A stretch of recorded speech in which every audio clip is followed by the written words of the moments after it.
In this module, we shall study about producers' equilibrium.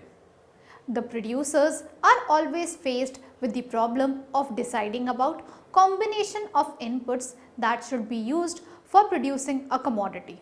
A given level of output can be produced by employing various combination of inputs. A rational producer will always choose optimum combination of inputs to produce that given level of output. The combination of inputs is optimum if the given quantity of output can be produced with minimum cost, or if the maximum quantity of output can be produced with a given cost of production. This decision of the producers is called as producers' equilibrium. After studying this module, you would be able to know about the properties of isoquant, know about ridgelines and economic region of production, know about iso-cost line, understand producers' equilibrium.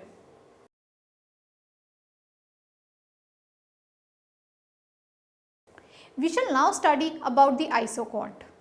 An isoquant represents all possible combinations of labor and capital that can be employed to produce a given level of output. Along an isoquant, the ratio of inputs keep on changing. It is also known as producer's indifference curve or production indifference curve because the producer is indifferent between these combinations of factors. All combinations lying on the same isoquant produce the same level of output. Let us suppose a firm producing 20 units of a product using different combination of factors. It is shown below. In the following table, factor combination N, P, Q, R, S, T has been given, units of labor R has been given, units of capital L have been given and total units of output has been given. The above table shows that 20 units of output can be produced by employing 2 units of labor and 22 units of capital or 4 units of labor and 14 units of capital or any other combination of labor and capital. The figure shows that all different combinations of factors such P, Q, R, S and T are capable of producing 20 units of output. I repeat, factors such P, Q, R, S and T are capable of producing 20 units of output. An isoquant is based on the following assumptions. First, employment of 2 factors labor L and capital K. Second, given state of technology. Third, continuous production function. Next, Isoquant map. A number of isoquants depicting different levels of output are known as Isoquant map.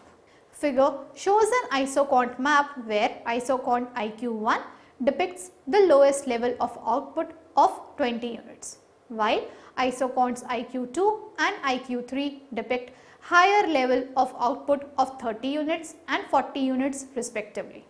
Higher isoquant represents higher level of output than the lower one.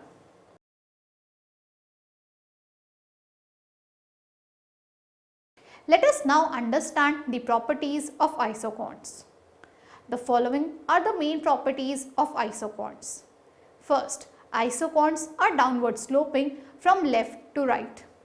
Isoquant have a negative slope because if a firm wants to employ more units of one factor, then it has to reduce the units of other factor to produce the same level of output. It is assumed that marginal product of the factors is positive, that is, increase in the quantity of factor leads to positive increase in the output. Thus, if the amount of one factor increases, the amount of other factor has to be decreased to produce the same level of output. There are certain inconsistencies follow if the isoquants do not have a negative slope. If the isoquant are upward sloping, this means that the same quantity of output can be produced by employing less units of both capital and labor. That is, marginal product of at least one factor is negative. If the isoquant is parallel to y axis, this means that the same quantity of output can be produced with the same quantity of labor and any quantity of capital. That is, marginal product of capital is negative. Thus, isoquant shown in figure 1.4 is not possible. If the isoquant is parallel to x-axis as shown in figure 1.5, this means that same quantity of output can be produced with the same quantity of capital and any quantity of labor. That is, marginal product of labor is negative. Thus, isoquant shown in figure is not possible. Second, isoquants are convex to the origin. This feature of isoquants is based upon the principle of diminishing marginal rate of technical substitution. The slope of an isoquant is known as marginal rate of technical substitution. It is defined as the quantity of capital K that a firm is willing to sacrifice for an additional quantity of labor L to keep the same level of output. MRTS is equal to delta K upon delta L. The MRTS goes on declining as we move down on the isoquant, showing that the quantity of capital that is needed to be sacrificed by employing more units of labor declines so as to maintain the same level of output. Along downward sloping isoquant, marginal productivity of labor decreases with the increase in units of labor, and simultaneously marginal productivities of capital increase with the reduction in the units of capital. Thus, lesser amount of capital is required to keep the output constant. If the isoquants are concave to the origin, this means that MRTS is increasing. This shows that firm is willing to sacrifice more and more units of capital for an additional unit of labor. This is against the principle of diminishing marginal rate of technical substitution. Third, two isoquants never intersect or touch each other. We prove this property by contradiction. In figure, two isoquants IQ1 and IQ2 intersect each other at point E. Point E shows that same combination of capital and labor can produce two different levels of output. However, it is not possible that one combination of factor can produce two different levels of output. This is illogical and absurd. Thus, isoquants never intersect each other. Higher isoquant represents a higher level of output. The figure shows that combination F of factors OL2 and OK2 on isoquant IQ2 represents higher quantity of output than factor combination E. OL1 plus OK1 on isoquant IQ1. OL2 plus OK2 produce 200 units of output, while OL1 plus OK1 produce 100 units of output. Therefore, isoquant IQ2 shows greater level of output. Fifth, exceptions to the normal shape of an isoquant. A. Linear isoquant. When the two factors are perfect substitutes for each other, then isoquants are straight lines with negative slope. Marginal rate of technical substitution between two perfect substitutes remains constant. That is, for every addition in one factor, equal amount of other factor is sacrificed. B. L-shaped isoquants. Isoquants are L-shaped or right angled in case two factors are perfect complements. Two factors, say labor and capital, are perfect complements when they are jointly used in a fixed proportion for producing a good. A producer can increase the output by increasing the amount of both factors proportionately. There will be no change in the level of output if we change the quantity of one factor without changing the quantity of other factor. Figure shows that if labor units are increased from L1 to L2 without increasing the units of capital as shown by point R, then level of output will remain the same. The additional labor is redundant. Thus, both factors must be increased in the same proportion, say from point P to Q, to increase the level of output.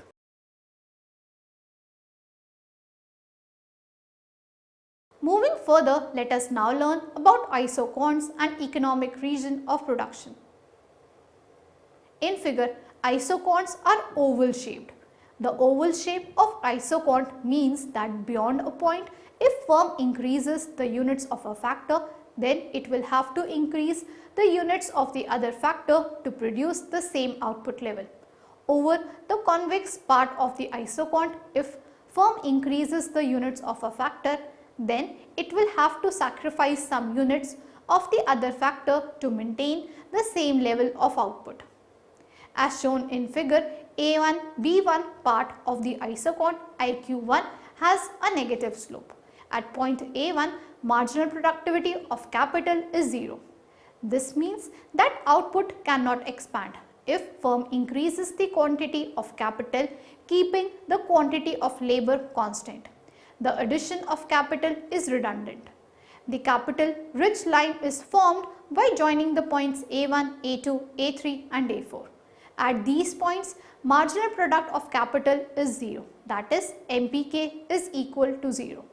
Similarly, the labor ridge line is formed by joining the points B1, B2, B3 and B4, where marginal productivity of labor is 0, that is MPL is equal to 0. These points are obtained by drawing a tangent to the isoquant parallel to x-axis.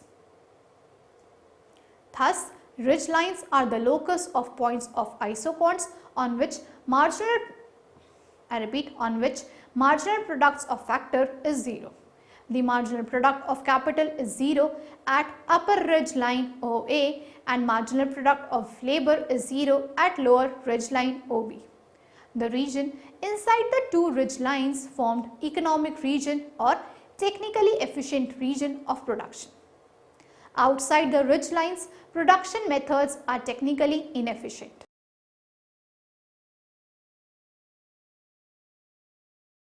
Moving on to iso-cost line. An iso-cost line shows various combination of the two factors, that is capital and labor, that a firm can employ with a given amount of money for a given prices of the factors. Suppose a firm has rupees 400 to spend on two factors, say labor L and capital K. The price of labor is rupees 20 per unit and that of capital is rupees 40 per unit. This is explained in figure 1.13. If a firm decides to spend the entire amount of money to buy labor units, it can purchase only 20 units of labor and no units of capital. The firm will be at point Q. On the other hand, if it spent entire amount to buy capital units, it can purchase 10 units of capital and no units of labor. In this case, the firm will be at point P. If we join point P and Q, we get all the possible combinations of labor and capital which can be buy with rupees 400. This line is called an iso-cost line as total amount of money spent remains constant whichever combination of factors lying on the line is purchased. The slope of iso-cost line is equal to the price ratio of the two factors. Slope of iso-cost line is equal to PL upon PK. Next, shifts in the iso-cost line. Iso-cost line depends upon total cost or total money outlay and the prices of the factors of production. If the amount of money that firm spends on the factors increases or prices of both the factors decreases in the same proportion or vice versa, then iso-cost line shift parallel outwards. The reason is that firm can purchase more quantities of both the factors with the increase in amount of money or proportionate decrease in the prices of the two factors. In the present example, suppose firm increases the money outlay from rupees 400 to rupees 800, keeping the prices of the factors constant. Now, it can purchase 40 units of labor and 20 units of capital or any combination lying on the new iso-cost line. The new iso-cost line RS is shown in figure 1.14. There will be a parallel shift because the slope of new iso-cost line remains constant.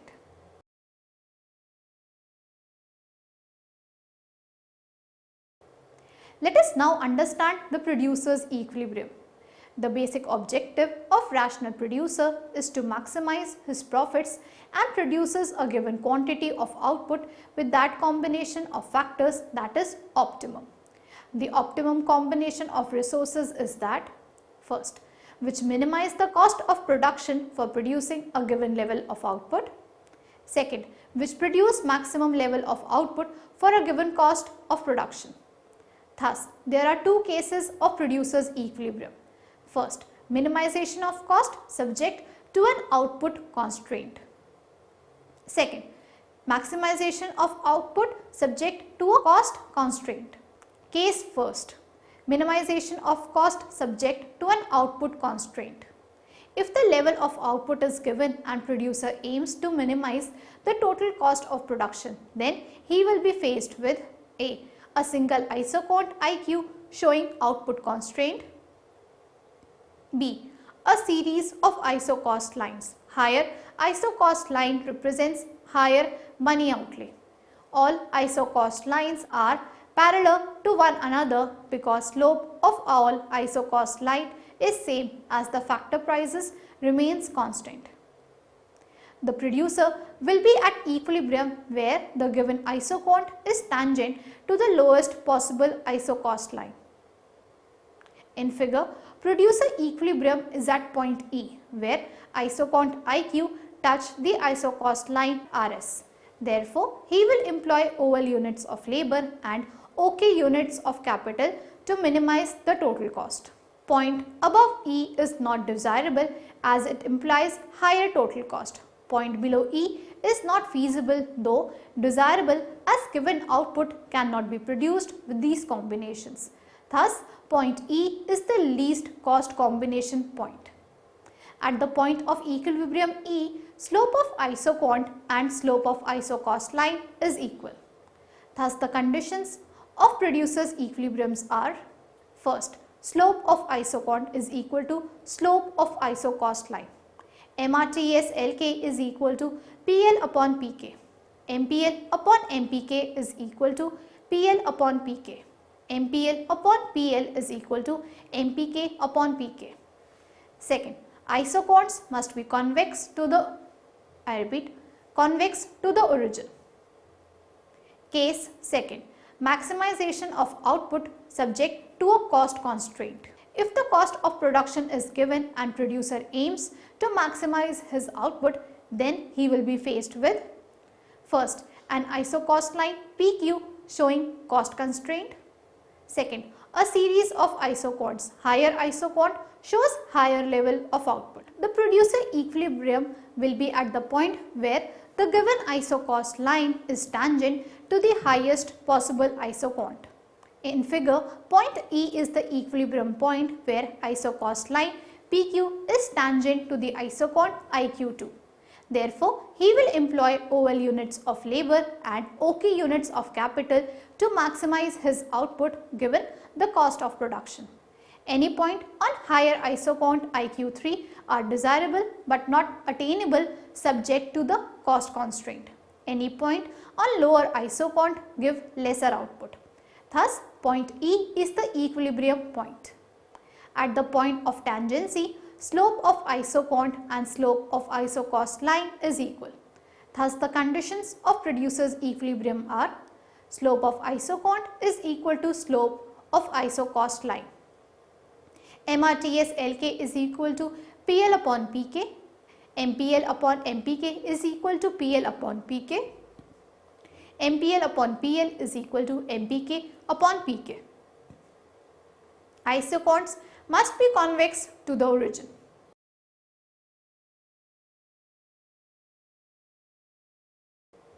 Let us now recapitulate what we have learned so far. An isoquant represents all possible combinations of labor and capital that can be employed to produce a given level of output. A number of isoquants depicting different levels of output are known as Isoquant map. Isoquants are downward sloping, convex to the origin and never intersect each other. When the two factors are perfect substitutes for each other, then isoquants are straight lines with negative slope. Isoquants are L-shaped or right angled in case two factors are perfect complements. Ridge lines are the locus of points of isoquants on which marginal product of factor is 0. An iso-cost line shows various combination of the two factors, capital and labor, that a firm can employ with a given amount of money for a given prices of the factors. The producer is in equilibrium where the iso-cost line is tangent to an isoquant. The conditions of producer's equilibrium are MRTS LK is equal to PL upon PK and isoquants must be convex to the origin. Thank you.